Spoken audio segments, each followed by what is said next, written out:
Last month on How to Make a Frugal Short Film, we talked about assessing your resources or taking a look at everything you had at your disposal with which you could potentially make a movie out of. Today we're going to talk about how to use all that stuff and create a story.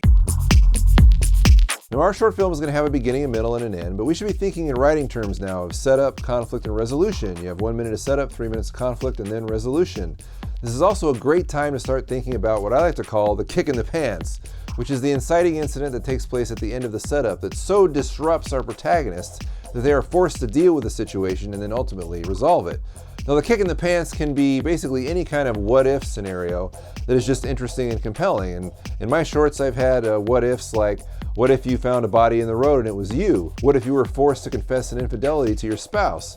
What if you lived in a post-apocalyptic world and you accidentally stumbled onto someone else's turf? There are all kinds of what-ifs that can make for an interesting kick in the pants to help get your story going and make for an interesting short. So be thinking about coming up with a good one as you watch the rest of this episode. Okay, so now we're literally going to take all the information that we gathered in the last episode and put it directly in front of us so we can see it and start working with it and hopefully be inspired by it. And we do this by taking each item and putting it on its own slip of paper or index card. Remember, these are locations, actors, the parts they want to play, costumes, props, makeup, anything that we have at our disposal, put it on its own piece of paper, put it in front of us. Now start moving things around, start joining things together, start separating things. Throw things up in the air, see where they land, make a deck of cards, shuffle them, deal them out. Organize things alphabetically, organize things by color.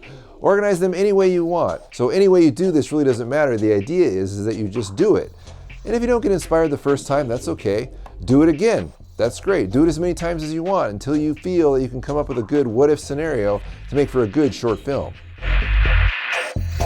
Now, at the very least, you should have a decent what-if scenario. But now what? How do you develop a story out of that? Well, I don't know exactly, but what I do know is that you need to free your mind up so you can start thinking about that and allow it to flesh out in your brain. You focus so hard on the tangibles, we need to focus on the intangibles now, and you need to go to your creative space wherever that is and start pondering and thinking about these things so you can come up with your story. Now me personally, I seem to get my best ideas early morning in the shower for some reason. I don't know why, it just seems to be that's where I need to be because that's where I get the most inspiration. So you need to find out where your space is, and if you don't know where that is, you need to find it so that you can start thinking about your what if and develop an interesting story out of that. You've got writer's block. You can't get past the what if scenario, or maybe you don't even have one. What do? Well, you're gonna have to go outside yourself and get help. One of the best ways you can develop ideas, collaborate. Bring in a friend or a peer and start discussing ideas, bounce stuff off them, they can bounce them off you. Look at all the information you have on the table, and you'll probably have a better chance at coming up with something than if it were just by yourself. Now that's not the only way, that's just one of the best ways, but you can always go to other resources to get inspiration. You can watch movies, you can go to the library and walk around. The internet, of course, is full of all kinds of stuff. There's a really good website I found called Writing Exercises. I'll leave a link below in the description. Really great site. It's got all kinds of information and exercises that will give you all sorts of inspiration and ideas you can develop a story out of. You can also use something like the Frugal Filmmaker Short Film Idea Deck. That might help. But notice that these are active resources that you have to respond to in order to develop ideas out of. I much prefer something like that versus just watching a movie or reading a book. Do something that's active or something that will challenge you and force you to do something. Make an exercise out of it so that you will have to come up with some kind of story development as a result.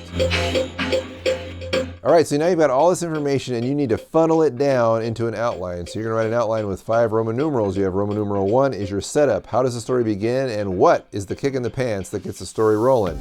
You have Roman numerals 2, 3, and 4. That's your conflict boiled down to 3 main things that happen during the story.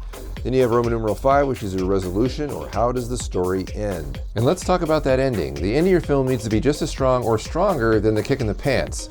You don't want to waste all the momentum you've built up throughout your story with a bad ending. I'm sure we've all seen movies where we love the setup, but the ending was lame, and as a result, it tarnished the entire film. For me personally, I always like to have the kick in the pants and the ending in place first, and it's much easier to fill in the blanks that way. I realize sometimes you have to start writing anyway if you have a good setup, but it's much easier if you have the 2 in place to begin with. And remember, you always want to end your film with a bang, not a whimper. I hope this episode has helped you develop your story, and if you have anything else you'd like to ask or have answered, please leave a comment below and I'll do my best to participate. Remember, story is really, really important, and if you don't have a good story, you're not going to have a good film. Stay tuned next month where we'll talk about developing your outline into an actual script. So good luck and thanks for watching.